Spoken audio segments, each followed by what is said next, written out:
The globalists have triggered the emerging tragedies that will plague the continent as winter sets in. And despite all the talk of a warming planet that are greatly exaggerated, winter will come again this year. I promise. Winter will come this year. And winter will come complete with ice and snow. Sometimes there'll be blizzards and cold snaps, too.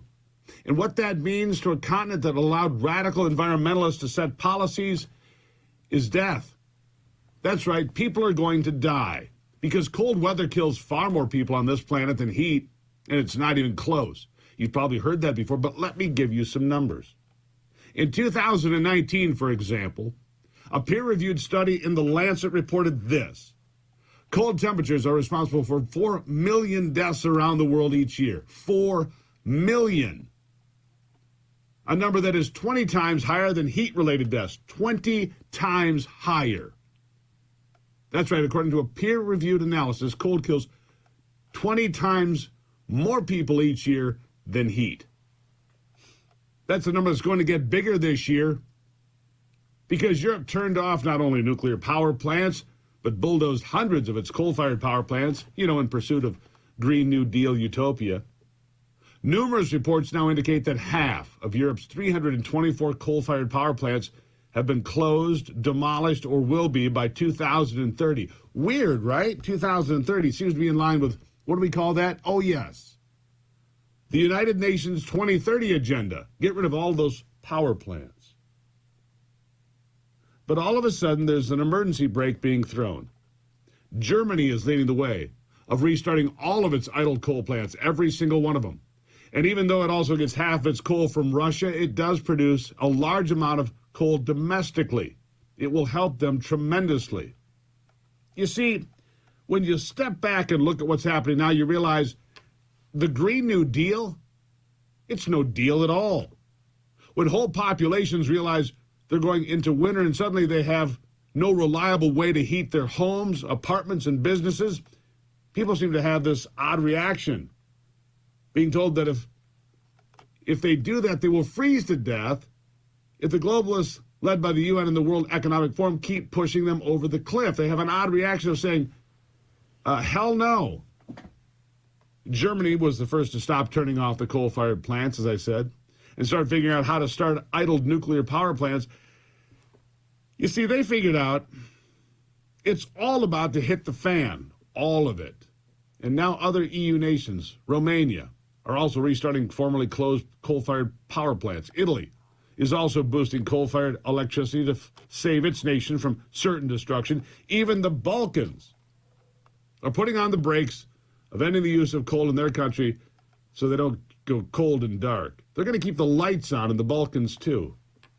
This is all a huge red flag to America. You should be paying attention. And to all the do-gooders, pay attention. All the do-gooders that are just too stupid or too stubborn, or both, to understand cold people get angry.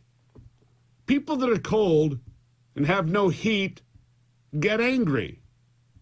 And pretty soon, as they ramp up the green attack on farms, that hungry people get really angry. Hungry people get really angry really fast. If they don't believe me, they should see my brother Shane without breakfast, I'm telling you. And I'm telling you, America, we're about to see the toughest winter we have faced in a long time, here and around the world. The reason is simple. Awful policies being rammed down our throats by reckless, out-of-touch elitists who think they're smarter than everyone else. Of course, they don't have to worry about heat and food. They think it is their divine right to order the rest of us around. They do. Well, that's not going to fly around here because we can see inflation is already hammering the nation and the middle class and lower classes with economic pain they're barely able to withstand, hundreds of dollars each month more that they're paying just to live. Follow that with an American energy crisis that we're already seeing with power warnings in California and Colorado in just the last week, all while misguided socialists talk about the joy of electric vehicles powered by windmills, solar panels, butterflies, and unicorns. But that's just the beginning. Add in the production cut of oil as the OPEC nations give mindless Joe Biden the proverbial finger, which means gasoline, oil, propane, and natural gas will also start soaring as well. And then Mix in a possible walkout by 115,000 railroad workers by the end of next week. And possibly a competing strike by airline pilots sometime soon, too. And then you'll start to see what's going to happen. You'll get a handle on what's really possible while Joe Biden fills his diaper, eats ice cream, and walks the beach just before he falls off his stationary bike. Completely oblivious to all of it and any of it. You ready? We're going to listen to some things. We're facing a real multi-tiered global crisis. And it has nothing to do with climate change or global warming or some overhyped pandemic involving COVID or monkeypox or any other jacked up illness.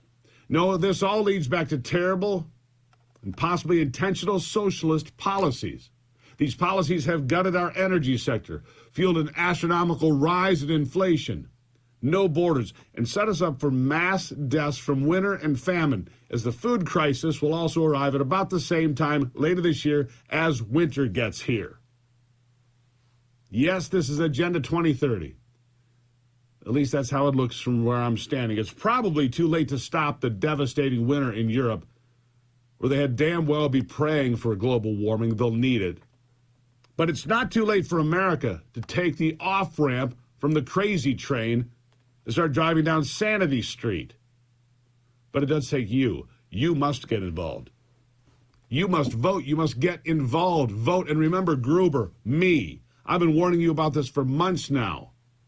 About the energy crisis, the food shortages, the devastating lack of heat and power, skyrocketing inflation, endless government checks and handouts, and all the other crazy leftist ideas of open borders, letting violent prisoners free, mass mail-in ballots, and so much more. I've been warning you. Hang on tight. It's going to be a wild ride. But it's one that I believe we can come out on top of and take control of this great nation and lead the world again. However, the road there could be long, rough, and honestly very unpredictable. We're going to check in on all sorts of people from around the globe when we continue this morning. I'm going to let that all marinate. Heat, food, lights, inflation, all of it. You got your checklist? Did you take notes? There's going to be a test. Pop quiz at any time. You never know when. The professor is in. Quick break now. You're on the Steve Gruber Show.